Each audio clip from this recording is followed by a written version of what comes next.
नमस्कार किसान भाइयों बहनों, आप देख रहे हैं दूरदर्शन किसान कृषि दर्शन की एक नई कड़ी में मैं आदित्य शर्मा आप सभी का स्वागत करती हूं।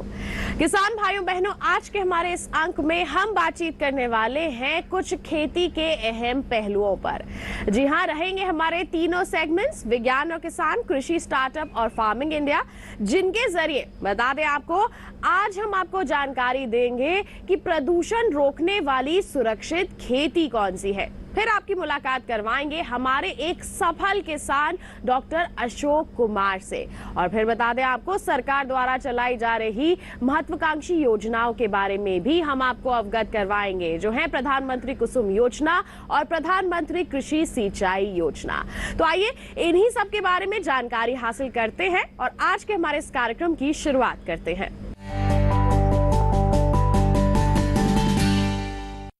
आइए कार्यक्रम की शुरुआत करते हैं। सबसे पहले नजर डालते हैं हमारे पहले सेगमेंट विज्ञान और किसान पर।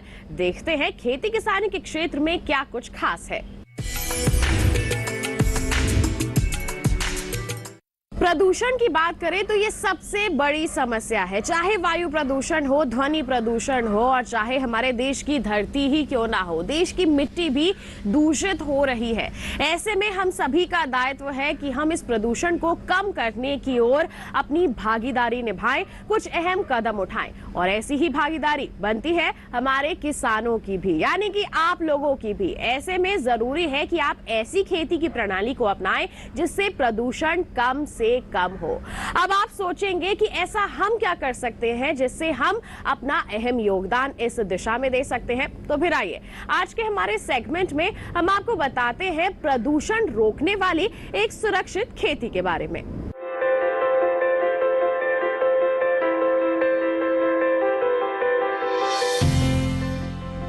2015 के आंकड़े बताते हैं कि दुनिया में एक व्यक्ति एक साल में 7 टन कार्बन डाइऑक्साइड छोड़ता है। भारत का रिकॉर्ड इस मामले में वैश्विक औसत से बेहतर है। यहाँ हर शख्स साल भर में 2.7 टन कार्बन डाइऑक्साइड का उत्सर्जन करता है। पेरिस में हुए जलवायु समझौते के तहत भारत को 2030 तक अपनी कार्बन उत्सर्जन तीव्रता में 33 से 35% तक की कमी करनी है। भारत में कार्बन उत्सर्जन की बड़ी वजह धान की खेती का ज्यादा रकबा भी है। धान का पुआल जलाने के कारण 50 से 55% कार्बन, 0.62 से 0.68% नाइट्रोजन, 0.20 से 0.23% फास्फोरस और 0.78 से 1.15% पोटेशियम नष्ट हो जाती है। वैसे भारत में 9,281 मिलियन यानी कि 9 अरब 28 करोड़ टन फसल अवशेषों को जला दिया जाता है। इससे पौधों के लिए जरूरी काफी मात्रा में पोषक तत्व नष्ट हो जाते हैं और पर्यावरण को भी बहुत नुकसान पहुंचता है। दिसंबर 2018 से सितंबर 2019 के बीच गेहूं की 1 और धान की 2 फसलों के दौरान हुए अध्ययन से ये बात सामने आई है कि पराली जलाने के समय प्रदूषण स्तर सामान्य से 3 से 4 गुना बढ़ जाता है। संरक्षित खेती इस समस्या का बेहतरीन समाधान है। जीरो टिलेज यानी बिना जोते ही बुआई संरक्षित खेती की सबसे कामयाब तकनीक है। दरअसल धान या किसी दूसरी फसल की पराली खेत की जुताई में बहुत बड़ी रुकावट है।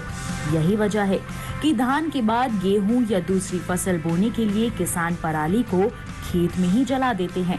धान के खेतों में बिना जोते मशीनों के माध्यम से गेहूं की बुआई का चलन बढ़ रहा है।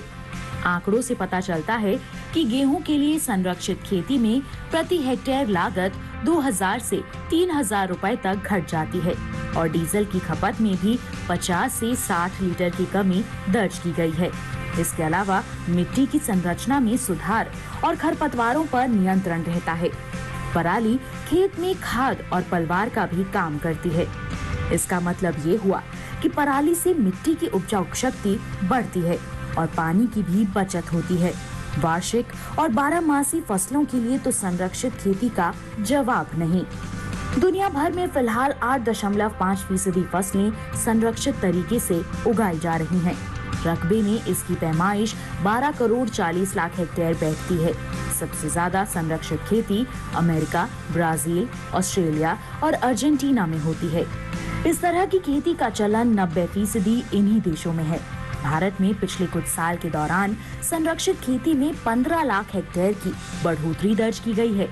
इस तरह की खेती किसी भी जलवायु में की जा सकती है। यहाँ तक कि समुद्र तल से 3000 मीटर की ऊंचाई पर भी इसे किया जा सकता है और 250 से 3000 मिलीमीटर बारिश वाले इलाके में भी। भारत में गंगा के मैदानी हिस्सों में बहुत सारे किसान धान के बाद गेहूं की बुआई करते हैं। यहाँ शून्य जुताई से गेहूं बोना बहुत ही कारगर साबित हुआ है। तो अभी आपने देखा विज्ञान और किसान सेगमेंट, जाना आपने कि कौन सी प्रणाली को आप अपना सकते हैं। जी हाँ, किस तरह से आप सुरक्षित तरह से खेती कर सकते हैं जिससे प्रदूषण में कमी लाई जा सकती है। इसी के साथ बता दें किसान भाइयों बहनों, कार्यक्रम में वक्त हो चला है एक छोटे से ब्रेक का। आप कहीं मत जाइए, ब्रेक के बाद हम आपको दिखाएंगे हमारा अगला सेगमेंट कृषि स्टार्टअप। बने रहिए दूरदर्शन किसान पर, देखते रहिए कार्यक्रम कृषि दर्शन।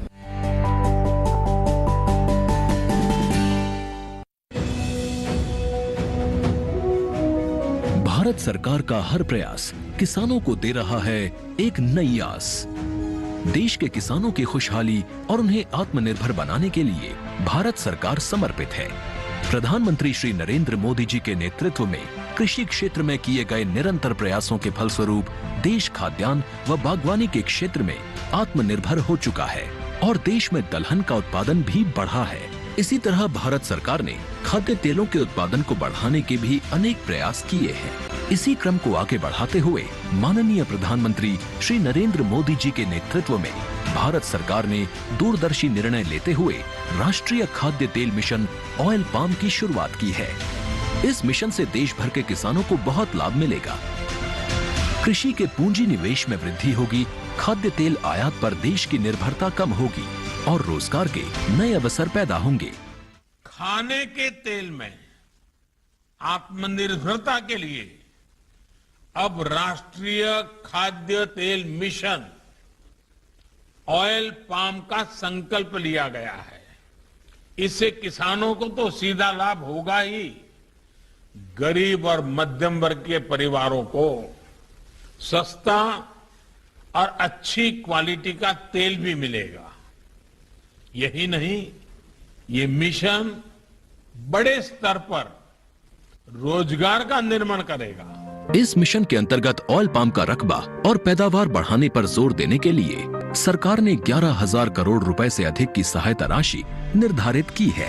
मिशन के तहत सरकार ने ऑयल पाम की खेती के लिए रोपण आदि की सहायता में बढ़ोतरी करते हुए पहले मिलने वाले 12,000 रुपए प्रति हेक्टेयर को बढ़ाकर 29,000 रुपए प्रति हेक्टेयर तक कर दिया है। ऑयल पाम के पुराने बागों के पुनरुद्धार के लिए 250 रुपए प्रति पौधा के हिसाब से विशेष सहायता दी जा रही है। पौधारोपण सामग्री की कमी दूर करने और बीजों की पैदावार करने वाले बागों को भी सहायता दी जाएगी। इसके तहत 15 हेक्टेयर ऑयल पाम उद्यान के लिए 80 लाख रुपए तक की सहायता राशि दी जाएगी। इसके अलावा नर्सरी विकास के लिए 40 लाख रुपए तक तय किए गए हैं। पूर्वोत्तर और अंडमान राज्यों के लिए विशेष सहायता का भी प्रावधान है। ऑयल पाम के किसान ताजे फलों के गुच्छे यानी FFB का उत्पादन करते हैं, जिनकी वर्तमान में कीमतें अंतर्राष्ट्रीय मूल्यों में उतार चढ़ाव के आधार पर तय होती हैं। पहली बार केंद्र सरकार ताजे फलों के गुच्छे की कीमत के लिए किसानों को आश्वासन दे रही है। ये व्यवहार्यता मूल्य यानी VP कहलाएगा, यानी किसानों को कोई घाटा नहीं होने दिया जाएगा। व्यवहार्यता मूल्य VP तय करने की शुरुआत 1 नवंबर से होगी और अगले वर्ष 31 अक्टूबर तक जारी रहेगी। इसे ऑयल पाम वर्ष कहा जाएगा। इस योजना के तहत वर्ष 2025-26 तक ऑयल पाम का रकबा 6.5 लाख हेक्टेयर सृजित करने और कच्चे ऑयल पाम की पैदावार वर्ष 2025-26 तक 11.20 लाख टन पहुंचाने का लक्ष्य निर्धारित किया गया है। सरकार के इस महत्वपूर्ण निर्णय से देश में ऑयल पाम की खेती करने वाले किसानों में विश्वास पैदा होगा और वे खेती का रकबा बढ़ाएंगे। इस तरह पाम ऑयल का उत्पादन भी बढ़ेगा, जिससे किसानों की आय बढ़ेगी और ग्रामीण अर्थव्यवस्था भी सुदृढ़ होगी।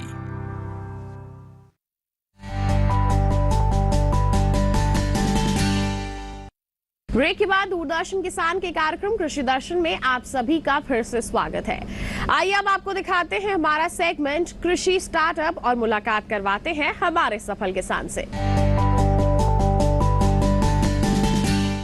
किसान भाइयों बहनों, हम हमारे इस कार्यक्रम के जरिए हमेशा आपको बताते हैं कि कृषि का क्षेत्र इतना बड़ा है, इसमें इतने सारे उदाहरण हैं जिन्होंने अपनी अलग सोच, अपनी कड़ी मेहनत से ऐसे मुकाम हासिल किए हैं जिनको देखकर, जिनकी कहानी को जानकर आप भी उनसे प्रेरित हो सकते हैं, खेती किसानी के क्षेत्र में कुछ नया कर सकते हैं और इसके विकास में अपना अहम योगदान दे सकते हैं। आज के हमारे सेगमेंट में हम आपकी मुलाकात करवाने वाले हैं डॉक्टर अशोक कुमार से।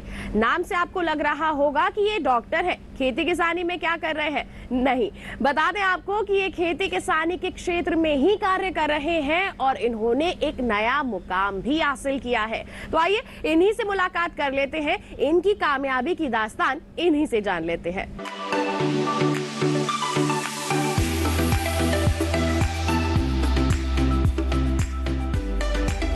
देश की राजधानी दिल्ली के पश्चिमी इलाके में बसा है टीकरी कला, जहां अशोक कुमार का जन्म हुआ। ग्रामीण परिवेश में जन्म होने के कारण शुरुआत से ही इनकी रुचि खेती में थी। यही वजह थी कि इन्होंने बीएससी कृषि की पढ़ाई करने के बाद चौधरी चरण सिंह हरियाणा कृषि विश्वविद्यालय के पशुधन उत्पादन और प्रबंधन में एमएससी की शिक्षा प्राप्त की।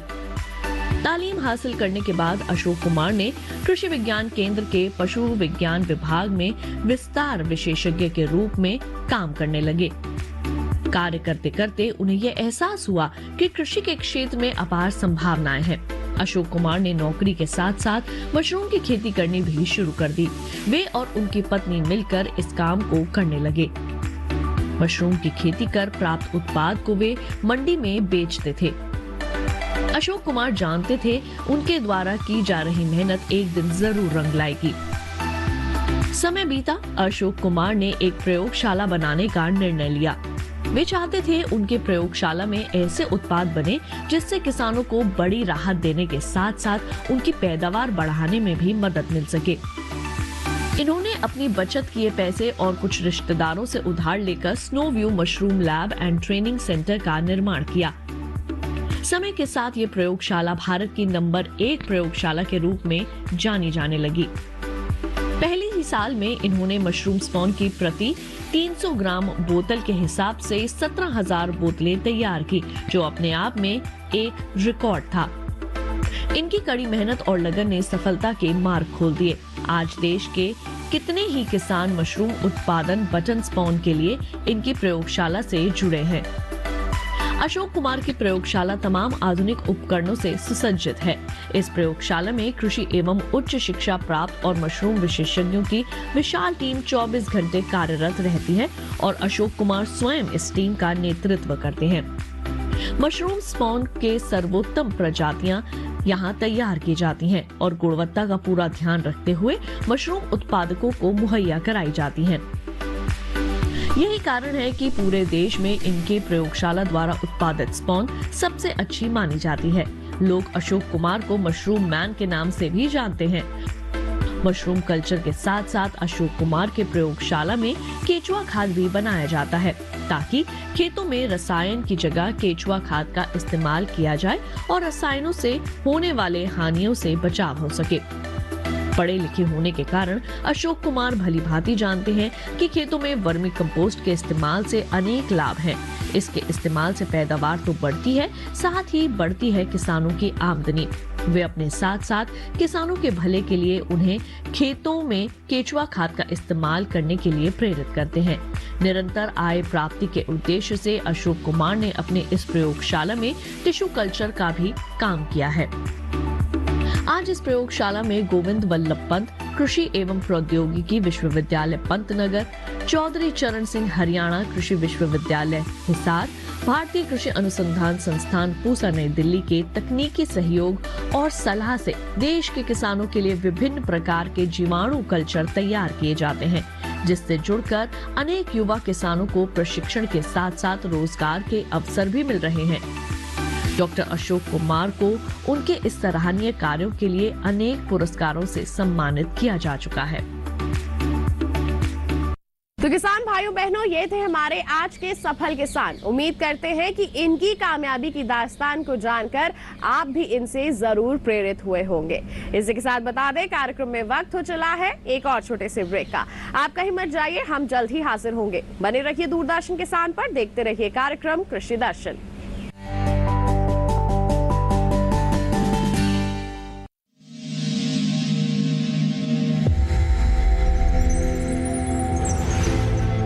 आत्मनिर्भर किसान भारत की शान। उत्पादन में आत्मनिर्भर होने के साथ साथ फसल की कटाई के उपरांत उपज की हानि को रोकने, ग्रामीण क्षेत्रों में रोजगार सृजन करने और बीज से बाजार तक के विजन को मजबूती देने के उद्देश्य से 1 वर्ष पूर्व माननीय प्रधानमंत्री श्री नरेंद्र मोदी जी ने एक महत्वाकांक्षी केंद्रीय योजना एग्रीकल्चर इंफ्रास्ट्रक्चर फंड की शुरुआत की। इस आधुनिक इंफ्रास्ट्रक्चर से कृषि आधारित उद्योग लगाने में एक बहुत बड़ा बदलाव आएगा और बहुत बड़ी गति आएगी। साथियों, अब हम उस स्थिति की तरफ बढ़ रहे हैं जहां गांव के कृषि उद्योगों से फूड आधारित उत्पाद शहर जाएंगे और यही तो आत्मनिर्भर भारत अभियान का संकल्प है। एग्रीकल्चर इंफ्रास्ट्रक्चर फंड से पात्र लाभार्थी गोदामों का निर्माण कर सकते हैं, छटाई या ग्रेडिंग इकाई, पैकिंग हाउस, सप्लाई चेन और कोल्ड चेन जैसी सुविधाएं या फिर प्राथमिक कृषि प्रसंस्करण केंद्र की स्थापना कर सकते हैं। इस योजना के तहत पात्र लाभार्थियों को 2 करोड़ रुपए तक के ऋण पर अधिकतम 7 वर्ष के लिए ब्याज में 3% तक की छूट दी जा रही है। ऋण पुनर्भुगतान के लिए 6 महीने से 2 वर्ष तक मोरेटोरियम की सुविधा भी उपलब्ध है। इस योजना ने अब तक सफलता की कई मिसालें कायम की हैं, जैसे कि मध्य प्रदेश के लाभार्थी श्री विपिन त्रिपाठी ने एग्रीकल्चर वेस्ट से बायोफ्यूल बनाने का इनोवेटिव प्राइमरी प्रोसेसिंग सेंटर लगाया है। लोन मिलने की वजह से हम समय पर सारी मशीनों का प्रोक्योरमेंट और सारा सिविल वर्क टाइम पे करवा पाए, जिससे ये प्रोजेक्ट को लगाना संभव हो पाए। राजस्थान के लाभार्थी श्री यशवर्धन मुंद्रा ने सॉर्टिंग एंड ग्रेडिंग यूनिट लगाकर रोजगार के अवसर पैदा किए हैं। कर्नाटक की महिला उद्यमी श्रीमती ममता वी ने प्राइमरी प्रोसेसिंग सेंटर लगाकर प्रगति की नई राह चुनी है। ಸಣ್ಣ ಪುಟ್ಟ ಉದ್ಯಮಿಗಳನ್ನ ಮತ್ತಷ್ಟು ಅಗ್ರಿಕಲ್ಚರ್ ಅಲ್ಲಿ ಹೆಚ್ಚು ನಾವು ಇನ್ನಷ್ಟು ಸಾಧನೆ ಮಾಡಲಿಕ್ಕೆ ಕಾರಣಕಾರಕವಾದಂತ ಈ ಅಗ್ರಿಕಲ್ಚರಲ್ ಇನ್ಫ್ರಾಸ್ಟ್ರಕ್ಚರ್ ಫಂಡ್ ಇಂದ ನಮ್ಮ ಇನ್ನಷ್ಟು ಯೋಜನೆಗಳು ಆಯೋಜನೆಗಳು ಉತ್ತಮಗೊಂಡಿದೆ। राजस्थान के लाभार्थी श्री दिनेश भट्टर ने जीरे की प्रोसेसिंग यूनिट लगाकर आसपास के ग्रामीणों को आत्मनिर्भरता प्रदान की है। महाराष्ट्र के लाभार्थी श्री अनूप कुमार मोहता ने वेयर हाउस बनाकर अन्न भंडारण को सुनिश्चित किया है। आज देश के कोने कोने से किसान, कृषि उद्यमी, किसान उत्पादक संघ, प्राथमिक कृषि सहकारी समितियां, स्वयं सहायता समूह और कृषि उपज मंडियां इस योजना का लाभ उठा रहे हैं।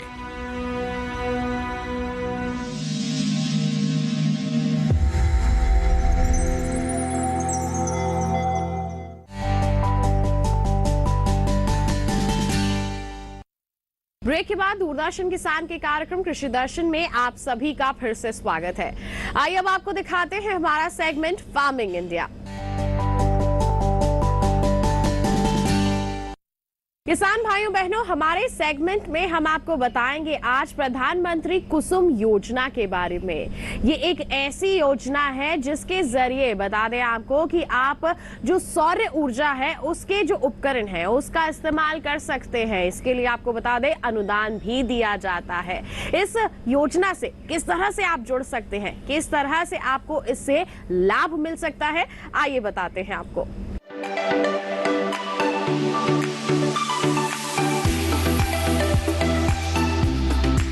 सरकार ने फरवरी 2019 में प्रधानमंत्री किसान ऊर्जा सुरक्षा एवं उत्थान महाअभियान पीएम कुसुम योजना शुरू करने की मंजूरी दी थी।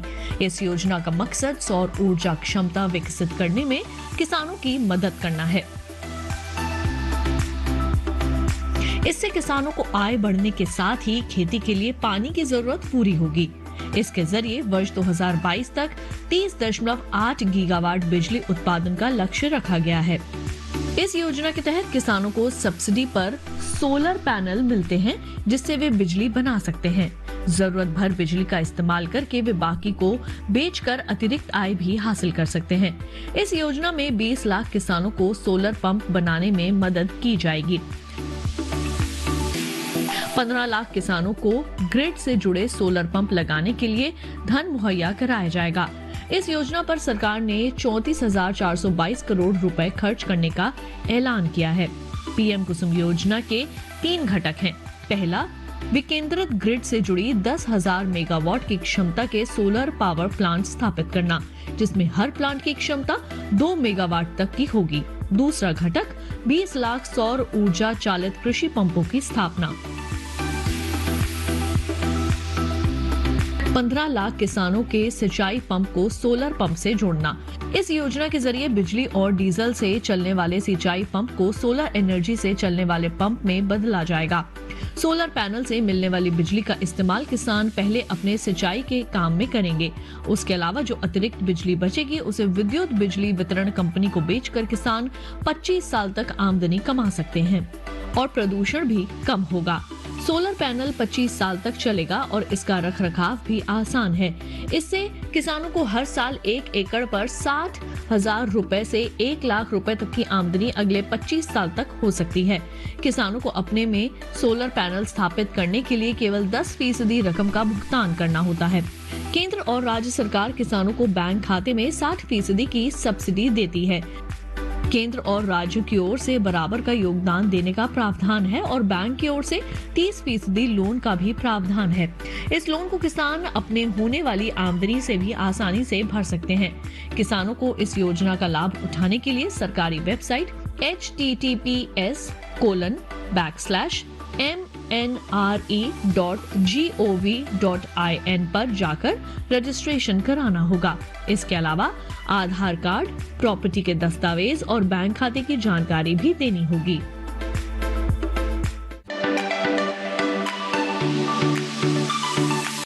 हमारे सेगमेंट में अब हम बात करेंगे प्रधानमंत्री कृषि सिंचाई योजना के बारे में। जी हाँ, अगर आप इसके बारे में जानते हैं, जुड़े हुए हैं, तो जानते होंगे आप कि इसमें सिंचाई की विभिन्न प्रणालियों के बारे में प्रशिक्षण दिया जाता है, अनुदान राशि भी दी जाती है ताकि आप नई नई पद्धतियों को अपना करके जल का प्रबंधन सही तरीके से कर सके। अगर आप इसके बारे में नहीं जानते हैं तो आइए हमारे सेगमेंट में बताते हैं आपको।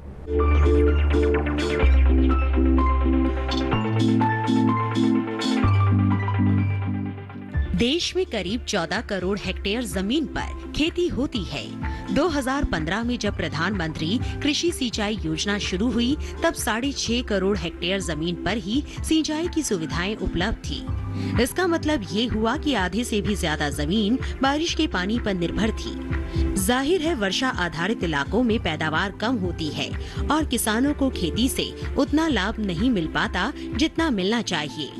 प्रधानमंत्री कृषि सिंचाई योजना का असल मकसद हर खेत तक पानी पहुंचाना है। यह अम्ब्रेला स्कीम है और इसमें मुख्य रूप से 2 घटकों को शामिल किया गया है। त्वरित सिंचाई लाभ कार्यक्रम यानी AIBB और हर खेत को पानी के भी 4 उप घटक हैं, जैसे command area development, surface miner irrigation, जल निकायों की मरम्मत, नवीनीकरण और बहाली तथा चौथा भूजल विकास। इसके अलावा सिंचाई योजना में दूसरे मंत्रालयों के भी 2 घटकों को शामिल किया गया है। पहला घटक प्रति बूंद अधिक उपज है, जो केंद्र कृषि मंत्रालय के कृषि, सहकारिता और किसान कल्याण विभाग की ओर से कार्यान्वित किया जा रहा है। दूसरे घटक का नाम वाटरशेड विकास है। इसका कार्यान्वयन ग्रामीण विकास मंत्रालय का भूमि संसाधन विभाग कर रहा है। सिंचाई योजना का उद्देश्य खेत तक पानी की पहुंच को बढ़ाना और सुनिश्चित सिंचाई के तहत खेती योग्य क्षेत्र का विस्तार करना था। इसके अलावा खेत में पानी के उपयोग की दक्षता में सुधार करना और स्थायी जल संरक्षण प्रथाओं को पेश करना भी इसमें शामिल था। पानी की बचत इस योजना का बहुत महत्वपूर्ण पहलू है। 2020-21 के दौरान इस योजना के तहत 9,38,000 हेक्टेयर फसलों को सूक्ष्म सिंचाई के तहत लाया गया। इसमें टपक और फव्वारा दोनों तरह की सूक्ष्म विधियां शामिल है। 2021-22 के लिए हर खेत को पानी के अंतर्गत 899 करोड़ रुपए के बजट का प्रावधान किया गया। प्रति बूंद अधिक उपज के लिए 4000 करोड़ रुपए को और वाटरशेड डेवलपमेंट के मद में 2000 करोड़ रुपए का प्रावधान किया गया है।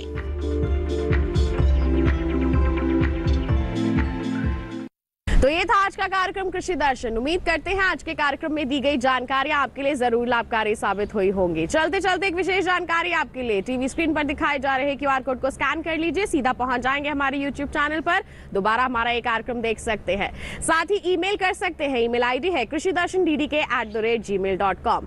आप हमें पत्र भी लिख सकते हैं, पता है हमारा कृषि दर्शन, कमरा नंबर 58, CPC दूरदर्शन, खेलगांव, नई दिल्ली 110049। तो इसी के साथ आज के लिए इतना ही। अगले अंक में फिर होंगे हाजिर, तब तक के लिए हमें दीजिए इजाजत, लेकिन आप बने रहिए दूरदर्शन किसान पर। नमस्कार।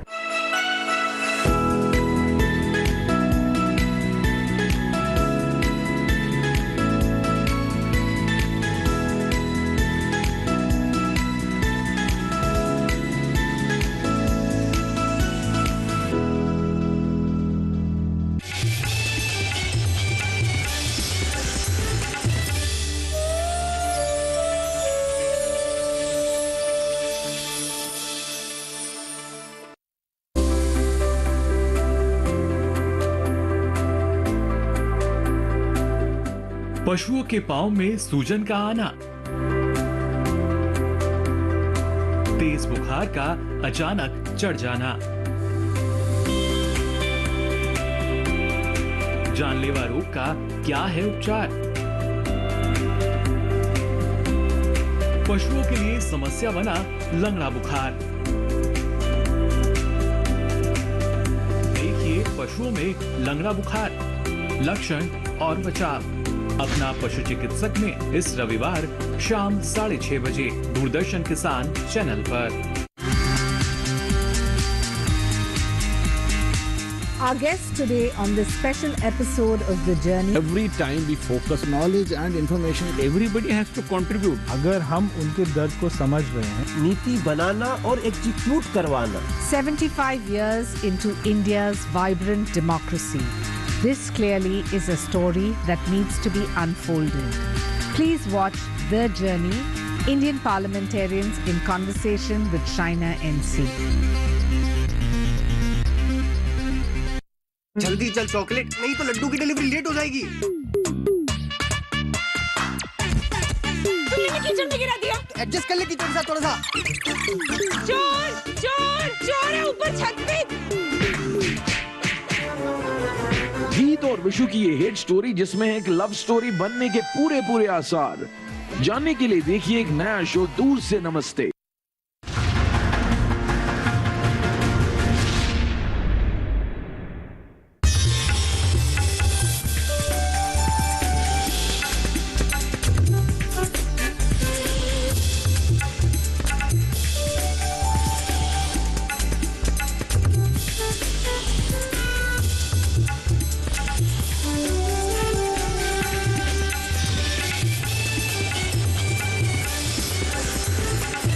किसान, बदलते भारत की शान।